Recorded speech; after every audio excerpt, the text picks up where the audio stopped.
Sr. Presidente, senhoras e senhores deputados, estamos a viver um momento crítico no combate contra os efeitos devastadores da pandemia.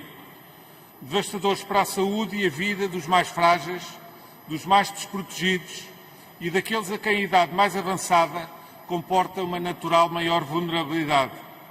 Devastadores para a saúde pública no seu conjunto, com a progressiva falência da resposta à detecção de patologias e ao tratamento de doenças não Covid.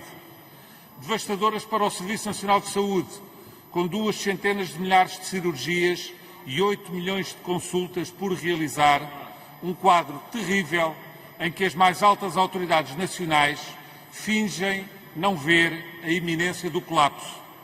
Devastadoras para a atividade económica e o emprego, com o inexorável efeito dominó em que a paralisação ou as tremendas dificuldades de sobrevivência dos setores primeiramente assolados, dia a dia alastra e não deixa nenhum imune. E devastadores para os equilíbrios sociais e pessoais, adensando uma crise que se aprofunda nas relações sociais, familiares e afetivas, pilares estruturantes da nossa vida em comum. É um momento crítico que vamos, porque temos, de vencer. Mas para isso precisamos de lucidez, verdade e confiança. Não infantilizem os portugueses com a conversa bacoca do milagre português. Não os castiguem com o preconceito ideológico da omnipotência do Serviço Público de Saúde. Não os ameacem com derivas autoritárias que mais não são do que manobras de diversão para branquear a inação ou a desorientação de quem detém a autoridade. Não os confundam com os sucessivos zigue-zagues do todos para casa, todos para a praia, todos fora das igrejas e dos cemitérios, todos para as manifestações e eventos políticos, todos a prevenirem-se contra a vacina da gripe,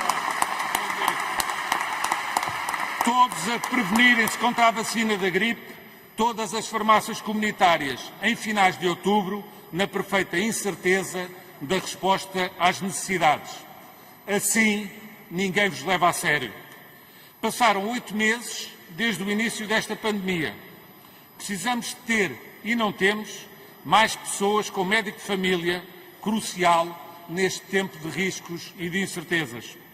Precisamos de ter, e não temos, mais profissionais intensivistas para podermos operacionar mais camas de cuidados intensivos. Precisamos de ter, e continuamos a não ter, um plano consolidado que envolva toda a capacidade instalada, pública, privada e social, para enfrentar este outono e inverno.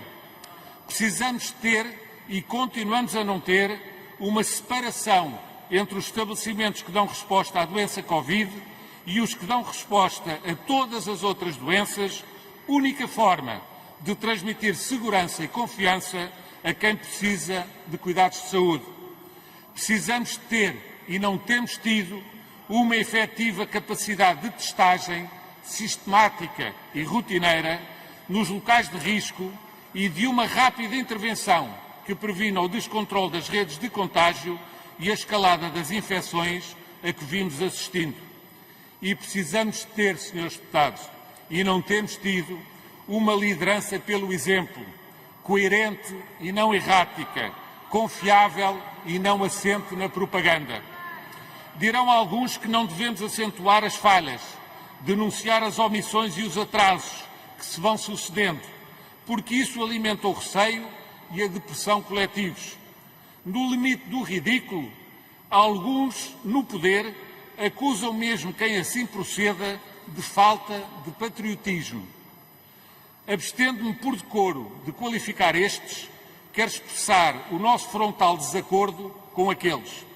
A principal arma neste combate é a confiança, e ela só se adquire se falarmos verdade às pessoas, assumindo falhas para as corrigirmos, reconhecendo atrasos para os recuperarmos e penitenciando-nos pelas omissões para as não perpetuarmos. A questão do uso de máscaras para proteção própria e proteção dos outros é um paradigmático exemplo disso mesmo. Resistiram as autoridades durante meses à sua utilidade. reconheceram depois esse seu erro e recomendaram a sua utilização em espaços públicos por pressão do PSD. Rendem-se agora à evidência da sua necessária obrigatoriedade em todos os espaços e vias públicas. É uma questão, senhores deputados, de lapidar bom senso, cujo reconhecimento só peca por tardio.